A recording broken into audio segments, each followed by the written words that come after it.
ကဲငါရဲ့ရေခဲချောင်းတွေလည်းအကုန်ရောင်းပြီးပြီဆိုတော့အခုညငါအဖွားနဲ့အတူစားဖို့ဒံပေါက်သွားဝယ်ဦးမဒံပေါက်ဝယ်ဖို့ဒံပေါက်ဆိုင်ရှိတော့ရောက်ပြီ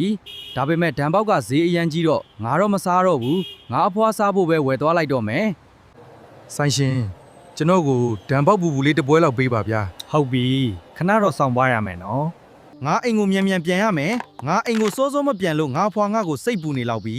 အိမ်ကြရင်ငါဝယ်လာတဲ့ဒံပေါက်ကိုငါအဖွားကိုစားခိုင်းမယ်ငါမြေလေးကြွက်နီရေခဲချောင်းသွားရောက်တာအခုထိပြန်မလာသေးပါလားဘာဖြစ်လို့လဲမသိဘူးငါမြေလေးကိုစိတ်ပူလိုက်တာအဖွားအိမ်ရှိမှလက်ပြီးသားကိုစောင့်နေတာလားဗျာညားတောင်ရောက်တော့မယ်အဖွားတဲ့အိမ်ထဲနေသားကိုစောင့်နေတာမဟုတ်ဘူးအဖွားသားအဖွားစားဖို့အဖွားကြိုက်တဲ့ဒံပေါက်ဝယ်လာခဲ့တယ်အဲ့ဒါဒံပေါက်ပူတုံးလေးစားလိုက်နော်ကျေးဇူးတင်လိုက်တာမြေလေးရဲ့အဖွားနဲ့အတူမြေလေးရောစားလေအဖွားတယောက်တည်းကြစားလို့ကုန်မှာမဟုတ်ဘူးမြေလေးရဲ့အဖွားစားဖို့ဝယ်လာတာအဖွားရဲ့တားကအပြင်မှာစားခဲ့ပြီးပြီအဖွားပဲစားလိုက်တော့နော်တားရည်သွားချိုးလိုက်ဦးမယ်